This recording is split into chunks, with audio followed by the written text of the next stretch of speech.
Today, AMD unveiled their RX 6000 graphics cards, which will compete directly with Nvidia's RTX 3000 series cards.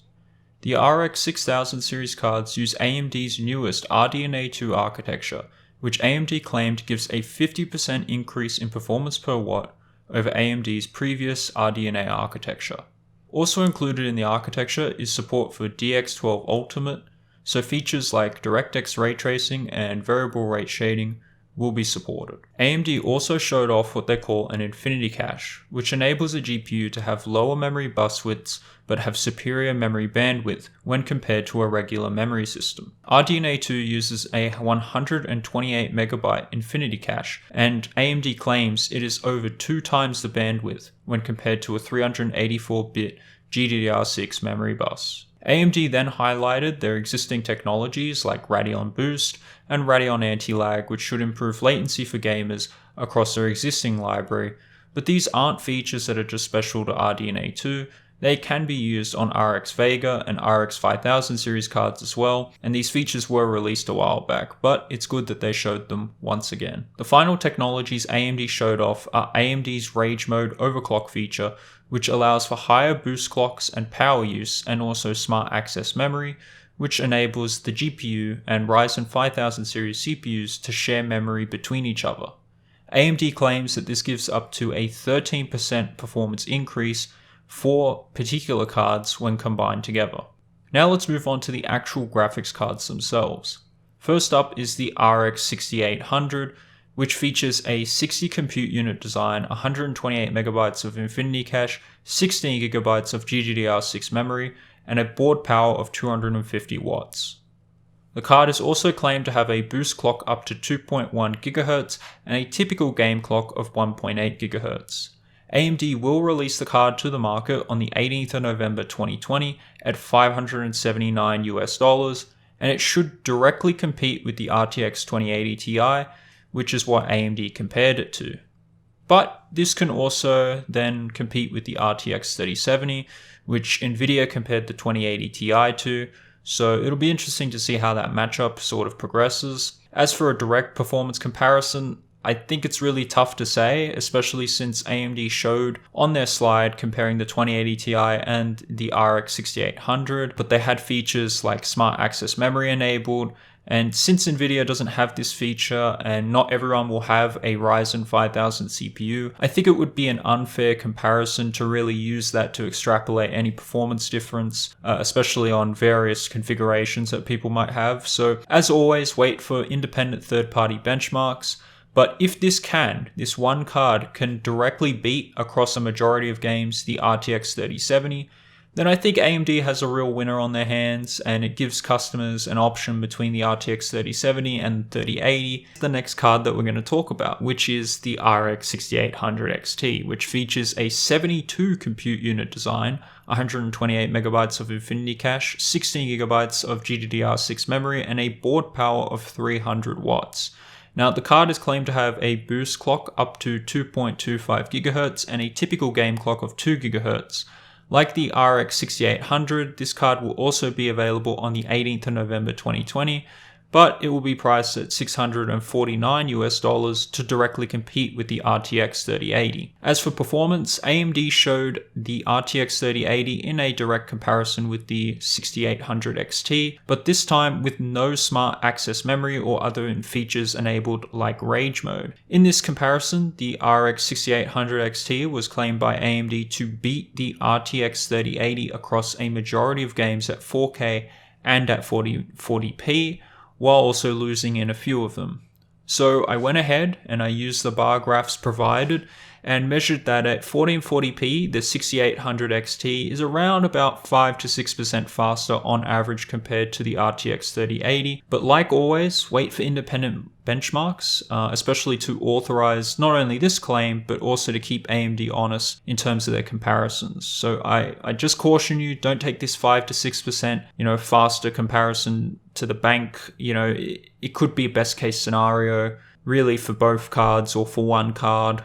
The last GPU of the bunch, and it's also the biggest, which is the RX 6900 XT, which features an 80 compute unit design, 128 megabytes of Infinity Cache, 16 gigabytes of GDDR6 memory, and a total board power of 300 watts. The card also has a claimed boost clock up to 2.25 GHz and a typical game clock of 2 GHz. However, unlike the 6800 XT, the 6900 XT will be released to the market a little bit later on the 8th of December 2020, and it should directly compete with the RTX 3090 with a price of $999 US. AMD finally showed a comparison between the RX 6900 XT and the RTX 3090, with the RTX 3090 getting beat across a majority of games. But bear in mind, this was with Rage Mode enabled and Smart Access Memory enabled as well. So again, I just caution you, wait for independent benchmarks to release and to assess the performance of this card so we can make sure that when it's on an even playing field, what sort of performance we're getting out of the 6900 XT. All up, I think this event was very promising, and it really shows that AMD has the ability now to compete with Nvidia's high-end Ampere cards like the RTX 3080 and the 3090. I think even if the RTX 3090 doesn't end up being that much faster than the 6900 XT, when you look at that, $500 cheaper price tag for slightly less performance, the 6900 XT could be a much, much better value.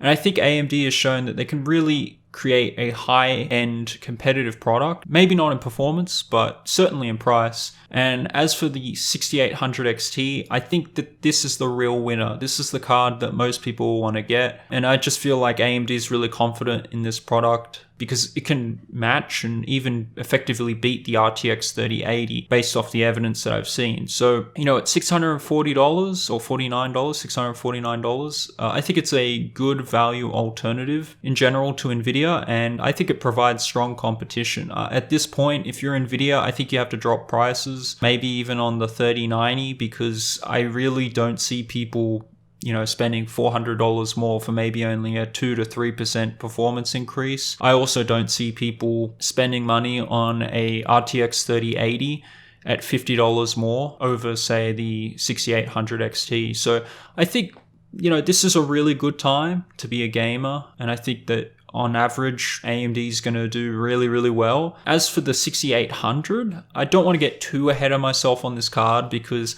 I feel like this card could do well. It just really depends on how much better it is than the RTX 3070. If AMD can provide a 16% or wider margin of performance over the 3070, then at $579, I think it's a good value. If it doesn't beat it by 15% or more, I think you're getting a bad value card. The reason I say that is that the 3070 is 17% less in terms of total value. So if you're going to be paying 17% more, you're going to have to get 17% more performance for it to really make sense. So I think overall, pretty good. I'm very happy with what I've seen today. I think really the one thing that is probably a more of a concern this time than ever before is availability. And I think that's a metric that you're just going to have to value now as a consumer. And seeing as, the RTX cards pretty much are in short supply, if AMD can have really any sort of stock available or even just better stock and availability, then I think Nvidia might also just be a worse value in the sense that you're going to have to wait if you want an upgrade. And AMD, if they can provide that stock, that's just one extra bonus thing that they have in terms of not only value, but performance and also now availability. So we're just going to have to see what availability is like, but it's definitely, I think, a concern that if you're a consumer, take it into account. If you can buy a RX 6800 XT and it's in stock, readily available, and RTX 3080s aren't, then, just buy the 6800 XT. If it's going to perform similarly, if it's going to have a cheaper price tag and that availability, that makes me really confident that AMD is going to do quite well. So in conclusion, I'm very excited that AMD is now directly competing with Nvidia's high-end offerings on the market. After RDNA was basically only competing with the mid-range Nvidia cards, I think this is a bit refreshing. It shows that AMD is, back to at least being around Fury X level of competitiveness. But this time I'd say they're definitely more competitive. The only reason why I haven't really done any reviews for any of the new cards is that they're just not in stock. I can't get one. I can't get an RTX 3080. I can't get an RTX 3090. The only way that I would get it is if I pay a scalper on eBay. And honestly, I'm not doing that. I'm not going to reward that type of behavior. I'm not paying, almost double what I would be normally paying. So I'm just going to simply wait. I don't care about not being first. I mean, look, at this stage, I wasn't going to be first anyway because I don't get sampled cards. But I think in general, I think you should just maybe hang around for our reviews and our eventual direct comparison, because I think that this will really tell the story that I'm based off what we saw in the presentation. So tell me your guys' thoughts in the comment section below. Are you guys looking at buying Nvidia or AMD this time round? What do you think of the cards in general? Which is your favorite card out of the three? Tell us what you think, and I'll be happy to sort of respond to you guys, because I think honestly I'm looking at getting a 6800 XT personally. I think that's the best value option here. But yeah, I'd like to hear what you guys have to say. So thanks for watching. Like, comment, and subscribe to stay tuned for more content on the channel, and I'll catch you guys in the next video.